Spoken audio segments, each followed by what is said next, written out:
दोस्तों, आज की कहानी है बड़ी बहू हमें माफ कर दे, मुझे और मेरे बेटे को जेल में मत दे। दोस्तों, कहानी शुरू करने से पहले अगर आपने हमारे चैनल को अभी तक सब्सक्राइब नहीं किया हो तो कर लीजिए ताकि आपके पास पहुंच सके हर नया वीडियो। चाइल्ड औरत, ये क्या किया तूने? गवार है, गवारी रही हो तू। शारदा जी पूजा कर रही थी कि उन्हें बेटे कार्तिक के ये शब्द सुनाई दिए जो वह अपनी पत्नी सांसी को बोल रहा था।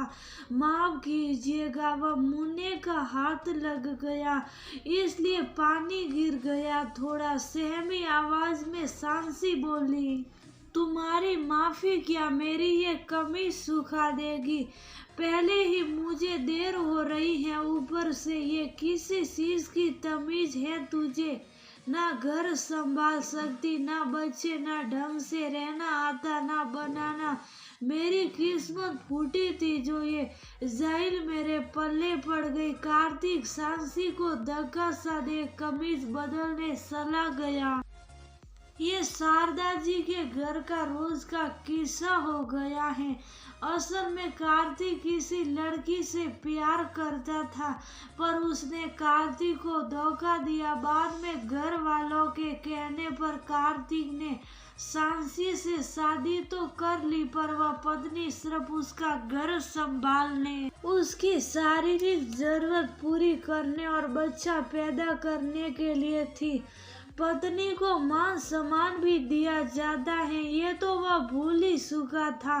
शारदा जी ने कितनी बार प्यार से डांट डपट से बेटे को समझाने की कोशिश की पर दो बच्चों का पिता बनने के बाद भी कार्तिक में कोई बदलाव नहीं आया।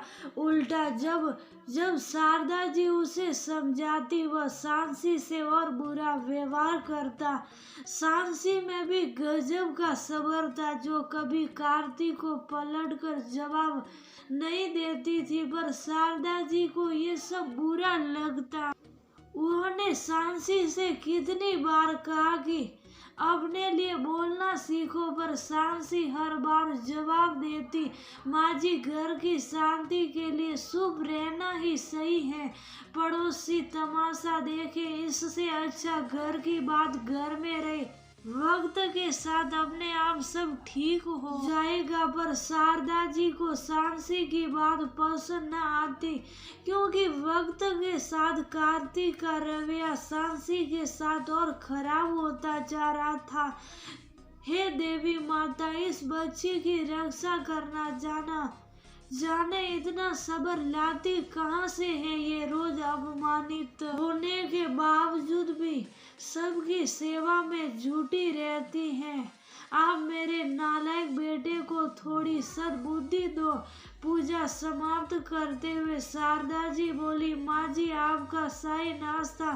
सांसी अपने से माँ के बच्चे को गोद में लिए ही काम निपटा रही थी। ला मुन्ने को मुझे दे और तू भी अपना नाश्ता ले आ, बच्चे को दूध पिलाती हैं, भूख लगी होगी। शारदा जी पोते को पकड़ाती हुई बोली, तुम खाओ माँ, इसे तो सारा दिन ठूसने के अलावा और काम ही क्या है, खा लेगी बाद में। ये जूते के फीते बांधता कार्तिक व्यंग्य से बोला, शर्म कर ले, शर्म बीवी है तेरी जो तेरा सारा घर संभालते हैं, तेरे बच्चों को देखती हैं, सारा दिन तेरी माँ की सेवा करती हैं और तुझे उसकी रोटी अखरती हैं।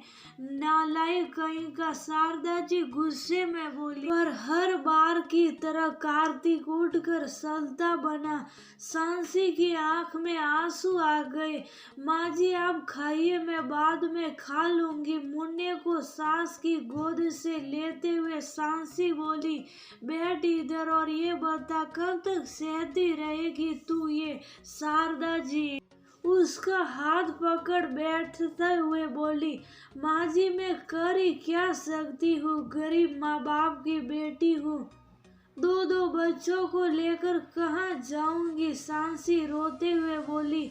माँ बाप गरीब है तो क्या गलत बात भी सहेगी? पति है वो तेरा और तू उसकी पत्नी। उसकी हिम्मत इसलिए ही बड़ी है क्योंकि तू शुभ साफ सब सहती आई है, पर तूने सोचा है इससे तेरे बच्चों पर क्या असर होगा? वो जो तेरी बेटी है वह कल को दूसरी सांसी बनेगी और तेरी तरह खामोशी से पति का हर जुल्म सहेगी। और ये जो मुन्ना है ना, ये कार्तिक बनेगा और अपनी बीवी पर ऐसे ही जुल्म करेगा क्योंकि ये यही सब देख बड़े हो रहे हैं। समझी तू? तेरी एक सूफी भविष्य के लिए कितनी घातक होगी तू सोच भी नहीं सकती।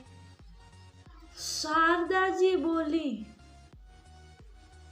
उनकी बात सुन सांसी सोच में पड़ गई क्योंकि सास कुछ भी गलत तो नहीं कह रही थी। माँ जी मुझे क्या करना चाहिए? तो मैं तो ये घर छोड़ कर भी नहीं जा सकती। सांसी रोते हुए बोली। तू ये घर छोड़कर जाएगी भी क्यों? ये घर तो तेरा भी उतना ही है जितना बाकी सबका। शारदा जी बोली। तो मैं क्या करूं माँ जी? बेबस सांसी बोली। उसे सबक सिखा, उसे अपनी अहमियत बता, उसे ये बता कि इस घर में उसकी और हम सब की जिंदगी में तेरा क्या महत्व है। तू गवार नहीं है ना ही जाहिल है। समझी?